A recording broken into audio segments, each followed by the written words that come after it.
네, 반갑습니다. 오늘 어떤 한 분이 오셔가지고 저한테 묻습니다. 묻는데 이제 스님은 법 화경을 하는 목적이 무엇입니까? 이렇게 물어보는 거예요. 자기가 이 법 화경하는 곳에 많이 가봤는데 스님은 그러니까 저를 어떻게 시험하려는 게 아니라 본인이 답답해서 물어보는 겁니다. 보살님은 이 법 화경하는 목적이 뭐예요? 아니야. 예.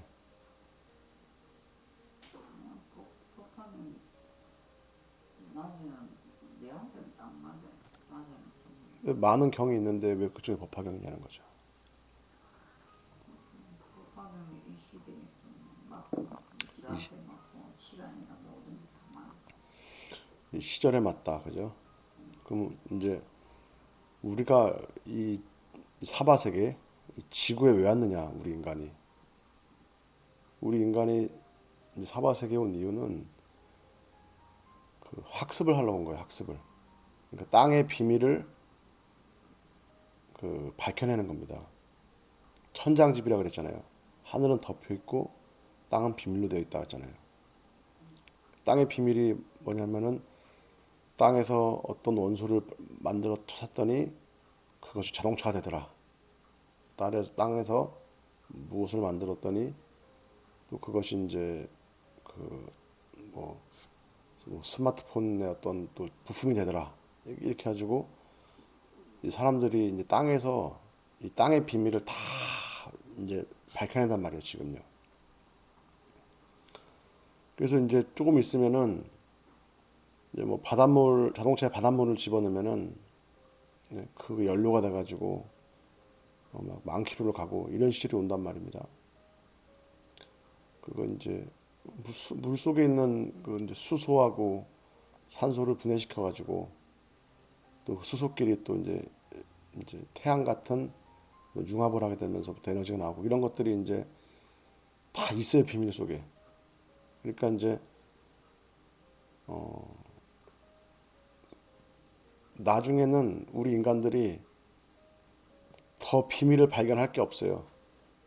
시골에 가면은 이 빌딩만한 AI 로봇가 농사를 다 집니다, 자기 알아서. 그러니까 우리 사람들이 앉아가지고 가만히 앉아 있어도 연료 걱정할 필요도 없고 이제 그냥 앉아서 먹고 싸고 한단 말입니다. 그러면 이제 더 이상 땅에서 공부할 게 없겠죠. 그죠? 그러면 우리가 이제 이 지구에서 공부를 마쳤어요. 그럼 이제 그 다음을 나가야 된다. 그래서 저는 그분한테 이렇게 얘기했어요. 이거는 그 다음 세계를 경에서는 팔불세계라고 한다. 그래서 팔불세계로 그 가는 안내 책자입니다. 이렇게 얘기했어요. 안내 책자입니다. 조선시대 때만 하더라도 나라가 건국할 당시에는 칼로 싸웠고 그리고 이제 조선이 망할 때쯤 되면은 총으로 싸웠잖아요. 그죠? 500년 동안 바뀐 게 칼에서 총밖에 없단 말이에요. 근데 요즘은 스마트폰 신 모델이 6개월에 한 번씩 나오잖아요. 지금은 지난번에도 언급한 적이 있지만은 이제 종교가 다 무너지는 시절이 된다. 종교가 필요가 없어요. 그래서 이 종교가 쇠퇴하고 그 종교가 쇠퇴할 때 이 법화경이 이 세상에 널리 퍼질 것이다. 왜냐하면은 이건 석가모니 부처님도 그렇게 말씀하셨어요. 그 40년 동안 설법을 하시다가 제자들을 모아다가 너희들이 이제 그 마땅히 알아라. 이제 법화경 말할 거다. 그러니까는 일본은 도망가고 이때까지 내가 40년 동안 설교한 거는 이 법화경을 말하기 위한 어떤 그 중간에 뭐 그 뭐라 그러죠? 그 법화경을 설법하기 위한 뭐 뭐 방편이니라 이렇게 설명했단 말입니다. 이런 건 문헌에 나와 있어요. 근데 이 법화경이 뭐 한국의 어떤 종단에 가더라도 이 법화경을 다 합니다. 요즘은 법화경 안 하면 신도들이 안 온다는 거예요. 근데 우리 종단은 아마 한국에서 법화경을 맨 처음 했을 겁니다. 그리고 법화경을 한다고 하지만 우리 같이 법문하는 데는 별로 없어요. 그렇기 때문에 우리가 뭘 할 때도 이 정확한 목적이 있어야 되는 겁니다. 그죠? 그래서 남들이 물어보면은 이제 좀 이렇게 좀 이렇게 거창하게 얘기할 필요 없지만은 어느 정도 설명을 할 수 있어야 되는 겁니다.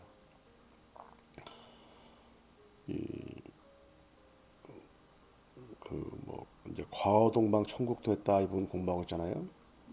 좀 딴 데로 넘어가려 그래도 경에서 계속 붙잡는 것 같아가지고 그 이게 뭐 이제 이게 그겁니다. 뭐 어떤 스님들이 옛날에 달마가 동쪽으로 간 이유를 아느냐 뭐 그런 거 있잖아요. 그 과어동방 천국토를 얘기하는 건데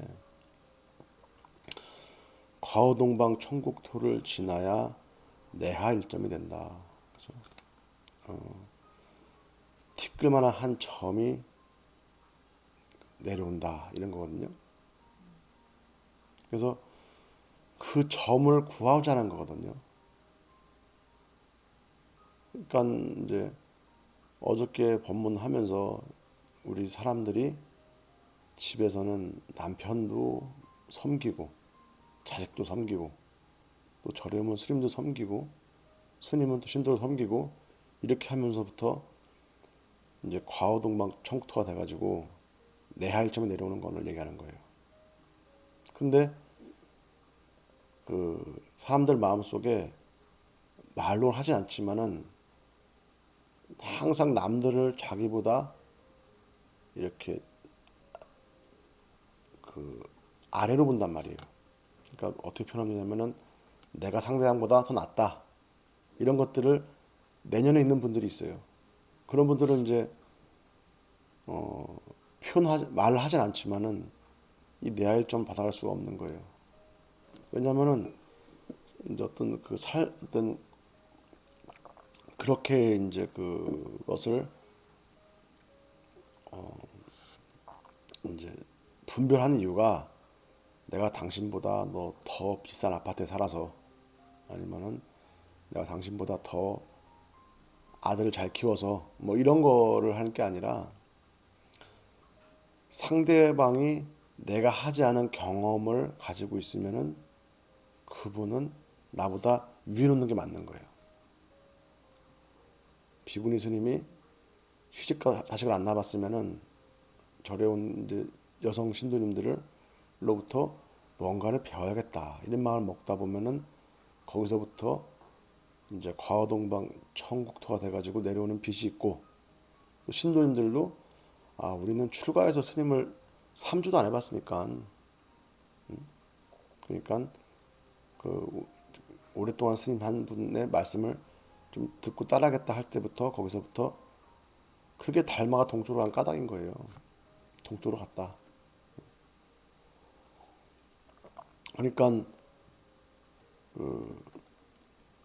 내가 하지 않은 경험을 한 사람이 있으면은 그 분을 내 위에 놓고 간단 말이에요. 제가 서예학원에 갔을 때도 선생님께서 이제 스님은 이제 붓 쓰고 나면 붓을 잘 빨아서 놔둡시오 그러면은 그걸 꼭 빤단 말이에요. 왜 빠냐면은 선생님의 어떤 경험이 뜻이 있겠지. 어떤 분들은 붓을 이렇게 비닐봉지에 넣어가지고 이렇게 또 쓰기도 하고 또 하는데 비닐봉지에 넣고 안 마르게 해서 써놓은 건 상관없고 아니면 그거를 빠놓은 상관없어요. 중요한 건 그게 아니라 선생님의 경험을 내 위에 놓기 때문에 그분의 말씀을 거슬리지 않으려고 하는 거예요. 그래서 옛날에 이제 뭐 이제 스승이 그죠? 이제 스님들이 도를 공부할 때 스승이 이제 뭐 파수로 매주를 써라 아니면 돌로 매주를 써라 그러면은 그걸 가지고 가만히 돌로 매주를 쓰는 제자가 있단 말이에요. 그러면 그 돌이 매주가 되는 건 아니거든요. 근데 거기서부터 그 스승의 말씀을 따르면서부터 그 스승의 경험이 있잖아요. 그것을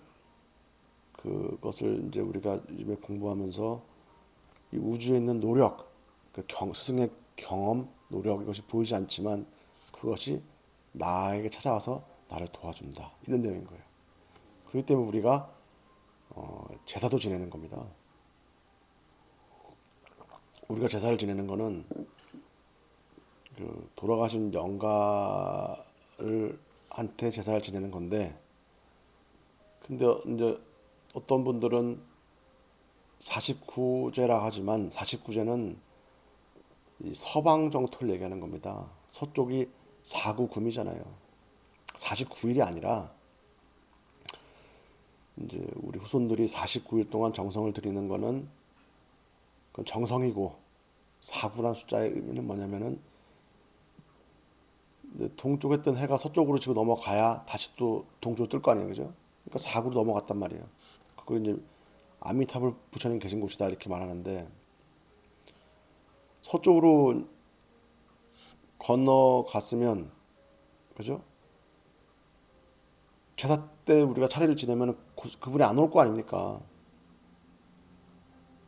안 오잖아요. 그죠? 안 오면은 그 집 자손들은 이제 복을 받는 거예요. 조상님들이. 그럼 뭐가 오냐? 뭐가 올까요? 그래도 오거든요. 뭔가는. 돌아가신 이제 어머니는 그 환생을 해서 태어났고, 그럼 제사를 지내면 오시는 분 누굽니까?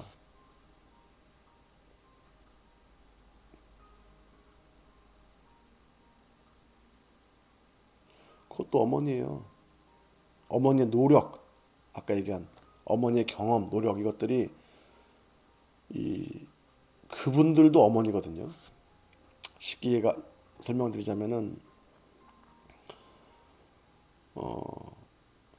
우리가 그 몽당 빗자루에 도깨비가 나온다 이런 말 들어봤죠 옛날에. 근데 왜 서양에서는 또 빗자루에 또 마녀가 타고 다닙니까? 그 다 멀리 있는 나라인데 그게 뭘 뜻하는 거냐면은 우리 사람이 그 몽당 빗자루를 막 만지다 보면 손때가 타잖아요. 그러면 그 어떤 사람이 빗자루를 가지고 땅을 막 쓸다 보면은 거기서부터 그 사람의 노력한 힘이 그 빗자루에다가 합쳐지잖아요. 그죠? 그거를 도깨비라고 하는 거예요. 그거를. 마녀라고 도깨비를 하는 거예요. 그렇기 때문에 제가 지난번에 말씀드린 대로 나무가 먹은 거는 물밖에 없는데 나무를 베가지고 물을 다 뺐더니 그러면 물을 먹은 나무에 물을 빼면 아무것도 안 남아야 되는데 나무 등치가 있잖아요. 그 등치가 뭐냐면 나무의 노력이라는 거예요. 나무의 노력. 그래서 도깨비 이렇게 표현할 수 있는 겁니다. 그렇기 때문에 이제 그들이 와가지고 이제 와서 이제 그 자손들을 돕는 거예요. 근데 뭐 꿈에 나타났더니 돌아가신 어머니가 나타나고 집구석 시끄럽고 아직 천도가 안 된 거예요. 49일 만에 되는 게 아니라 이 4구를 넘어가야 되는 건데 어떤 영가는 돌아가신 지 3일도 안 돼서 천도된 분도 있고 어떤 영가들은 막 100년, 200년 동안 천도 안 된 분도 있어요. 100년 이상씩. 그렇기 때문에 그쪽 자손들이 뭐가 계속 일이 안 풀린다 그러면은 조상님들이 꿈에 나타나고 그러면 이제 돌아가신 분이 다음 길 안 간 겁니다. 그래서 자손들을 방해를 주는 거예요. 그리고 제사를 지냈는데 이제 부모님은 가셨어. 하지만 예를 들어서 부모님은 돌아가셨지만은 부모님의 옷에다가도 절할 수 있는 거잖아요. 그 부모님 옷이 부모님이 입고 노력한 그 노력이 있잖아요. 그죠? 그 힘들이 내려오는 겁니다. 그래서 그 힘을 받아야 우리가 진화할 수 있는 것이다. 그렇기 때문에 이것이 진화의 원리고 한국 전쟁 이후에 일본 걸 모방을 했잖아요. 모방이라는 말 나쁘게 표현하지만 그게 뭐냐면은 일본의 노력을 받아가지고 개발시킨 거지. 일본 걸 복사하지 않으면 우리나라가 언제 그걸 또 개발합니까? 그렇죠? 일본의 엔진도 갖고 와서 연구해보고 해가지고 그분들을 일본을 우리가 손가락질했다 그러면 안 되는 거예요. 일본을 모셨기 때문에. 근데 일본은 이제 그 세계 최고의 두 번째 강대국이 됐던데 그 일본에서 그 이렇게 컨센트를 우리는 110V 사용하니까 너희들을 우리가 쓸라 그러면 돈 안 사라 이렇게 하면서부터 그것이 이제 제가 봤을 때는 거기서부터 상대방의 어떤 섬길 마음이 엎어져 버린 거죠. 그러면 딴 데서 그러면 그 2만 원짜리 헤어 드라이기를 사야 되는데 도란사가 5만 원이란 말입니다. 막 들고 다녀야 되고 그죠? 그런 것들도 어떻게 보면은 힘이 생겼을 때 겸손하지 못한 거겠죠. 나라에서 그런 것처럼 우리가 그 이렇게 항상 상대방을 존중하는 마음에서부터 존중을 왜 하냐? 상대방의 경험을 존중하는 겁니다. 노숙자는 밥 빌어 먹는 재주 경험이 있잖아요. 나는 별로 없잖아요. 그죠? 그러니까 그 경험을 존중할 수 있겠느냐? 그것을 과오동방 천국토로한다. 이렇게 이번에 경을 해설하겠습니다. 이상 마치겠습니다. 감사합니다.